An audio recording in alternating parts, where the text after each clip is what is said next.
ఒకరోజు గోపి అనే బాలుడు రోడ్డు మీద నడుస్తూ ఉండగా ఎండదాటికి తట్టుకోలేక నీడ కోసం చూస్తూ ఉన్నాడు. అంతలో అతడికి రోడ్డు పక్కనే ఒక మామిడి చెట్టు కనిపించింది. అబ్బబ్బా, ఈ ఎండ మరీ ఎక్కువగా ఉంది. నేను వెంటనే వెళ్ళి ఆ చెట్టు కింద కూర్చుని కాసేపు విశ్రాంతి తీసుకుని ఆ తర్వాత మెల్లగా ఇంటికి వెళ్తాను అనుకుంటూ ఆ చెట్టు కిందకి వెళ్ళసాగాడు. హాయిగా చెట్టు కింద కూర్చుని పాటలు వింటూ విశ్రాంతి తీసుకుంటూ ఉండగా అకస్మాత్తుగా తన ముందు ఒక మామిడి పండు వచ్చి పడింది. అది చూడగానే గోపి ఆశ్చర్యపోయాడు. ఇదెక్కడి నుంచి పడింది? ఏదేమైతేనే బాగా ఆకలిగా ఉంది, వెంటనే ఈ పండును తినేస్తాను అంటూ ఆ మామిడి పండును తినేశాడు. మరికొద్దిసేపటికి మరో మామిడి పండు పడింది. అలా వరుసగా మామిడి పళ్ళు పడుతూనే ఉన్నాయి. ఎన్ని మామిడి పళ్ళు పడితే అన్ని మామిడి పళ్ళు వరుసగా తినేశాడు గోపి. ఇలా తిని తిని అలసిపోయిన గోపి ఆ చెట్టు కిందనే నిద్రకు ఉపక్రమించాడు. ఇలా నిద్రపోతున్న గోపి మీద ఈసారి మామిడి పండు కాకుండా ఒక గులకరాయి వచ్చి మీద పడింది. గులకరాయి దెబ్బతో నిద్ర మేల్కొన్న గోపి, ఎవడ్రా నా మీదికి రాయి విసిరింది అంటూ కోపంగా తిట్టుకుంటూ చెట్టుపైకి చూశాడు. ఆ చెట్టుపైన తన స్నేహితురాలు రాధ కూర్చుని మామిడి పళ్ళు తెంపుతూ ఉంది. గోపి, ఎంతసేపటి నుంచో నేను ఈ చెట్టు నుండి దిగడానికి ప్రయత్నిస్తూ ఉన్నాను, ముందు నిన్ను ఇక్కడ నుంచి దించు.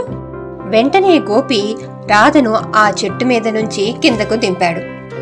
ఏంటి రాధా, ఆ చెట్టు మీద నువ్వేం చేస్తున్నావు? మామిడి పళ్ళని రాళ్లతో కొడితే ఒక్క మామిడి పండు కూడా పడడం లేదు, అందుకనే ఆ మామిడి పళ్ళ కోసమని చెట్టు ఎలాగో ఎక్కాను, కానీ నాకు దిగడం రాలేదే, అందుకు చెట్టుపైనే ఉండిపోయాను.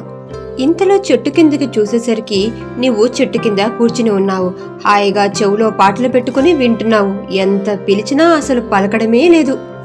అందుకే వరుసగా మామిడి పళ్ళను నీ మీదకు విసిరాను, పైకేమైనా చూస్తావేమో అని.